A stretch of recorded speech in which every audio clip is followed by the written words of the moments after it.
不出意外，经历了熟悉的跳票之后，绯村灭绝呢终于是放出来了。之前手游重置版的跳票还真的是让我有点怀疑通佩服是变良心了呀。话不多说，这次灭绝呢也是带来了很多新的内容，我们来看看到底更新了什么。首先我们来看新的生物，灭绝地图呢自带了无畏巨龙和爆破扩展包新增的装甲犬，同时呢原版生物也有些变动，双剑猴呢可以自动拾取嘎嚓水晶了，泰克龙呢也会出现幼崽了，领养的方法和其他的野生幼崽一样，小狼虫的安全呢也得到了重新的设计。接下来是一些其他的改动，雪地生态圈的系统里呢新增了2套飞机的建筑，原本肋骨的旁边也新增了一个头骨，看起来更加贴合方舟的背景故事了。灭绝呢也是新增了和畸变焦土一样的吉利服套装，还有更加壮观的流星雨景象，终于会用虚幻无影星做点大家爱看的东西了。人物呢现在可以不用自杀就放到了标本台上，而且标本台现在可以隐藏。我想起了夕阳下的奔跑，那是我一去不复返的青春。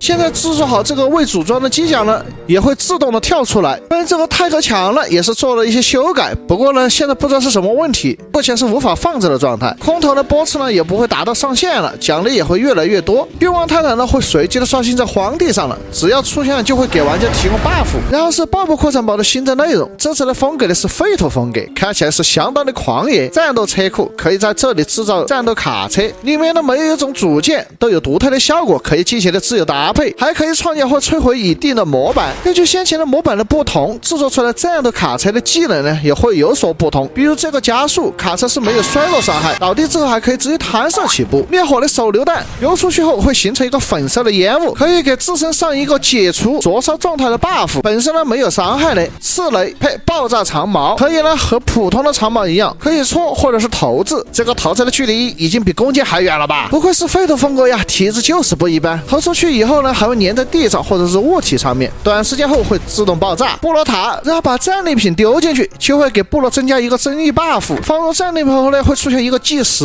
随着计时的增加呢，下面各种 buff 的加成也会相应的提升。这么简单粗暴的 buff 呢，在 PVP 里的作用是大于 PVE 的，因为部落塔的 buff 覆盖范围啊是部落的所有成员，部落塔的塔顶不能有任何的遮盖，想放在洞穴或者是藏起来偷偷吃 buff 的是不行的了。新增了废土风格的特色衣服。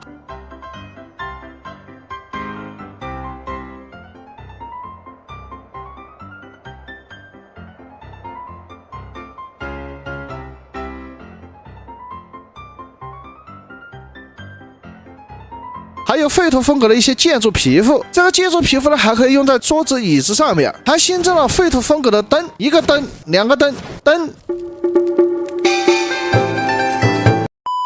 巨型工作台，只要通电以后呢，就可以发挥和化学实验做相同的作用，还可以制作特殊的燃料驱动战斗卡车，利用元素粉尘合成的元素碎片的。你认为它的作用仅是如此了吗？不，其实这个巨型工作台啊，才是这次更新的重头戏。只要在这里面放入元素碎片，就可以给你的龙调整点数。没错，你没听错，你的龙也可以洗点了，再也不用担心手滑加点加错了。等等啊，好像不可以加在其他的属性上。没错，这个功能只能把一条属性往下调，不能把点错的属性分配到其他的属性点上，而且多余的点数和经验可是会被吞掉的。先别着急喷，同样的操作，另外一个界面则是可以让选中的龙变回完全成年前的状态，可以在 0% 到 95% 的区间自由的选择。如果你的龙在成年后刘海没有满的话，又或者是需要注射其他的基因词条，这个的功能是非常的有效。转念一想啊，爆破扩展包里的这些东西真的是把极品龙的上限和容错都大大的提升了。如果把这些资源要是放到做游戏而不是卖 DLC 上就更好了。刀片黄蜂陷阱，以蜂蜜为燃料，以硫磺为弹药，可以对周围的飞行单位施加持续伤害，还能驱散小体型的生物。至于这个小体型的生物有多小嘛，就这么小，把蜂蜜放进去呢，会大大的延长蜂蜜的保质期，后期把它当做一个蜂蜜的储存器会更好。生物研磨机，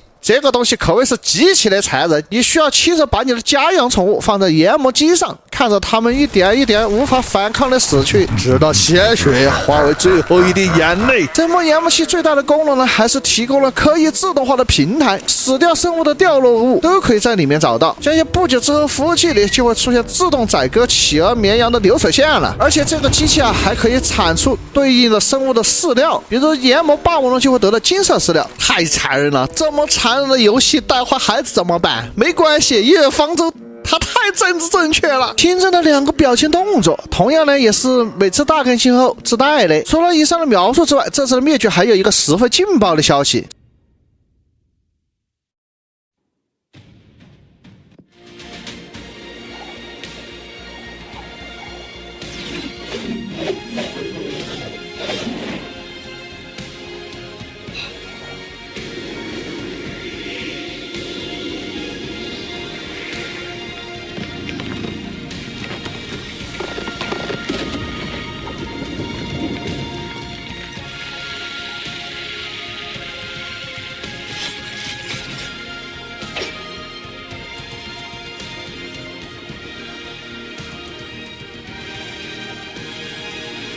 在这段算是小彩的动画中，我们可以很明显的看到银姐那比刀还更好用的新武器。更重要的是，可能会是新地图的预告。下面这行字直接翻译过来是失落殖民地，或者可以称之为失落之地、灭绝之地，甚至可以延伸叫做鬼影传奇。不过对于这张新地图呢，我们能得知的消息就只有这么一个片段，以后等官方放出更多的消息再说吧。好了，以上就是全部的内容了。最后呢，如果你们还在找人多氛围好的服务器，那么可以看一下我的小破山主页的置顶动态，或者是某音的个人主页。那么我们这期视频呢就先到这里，我们下期再见，拜了个拜。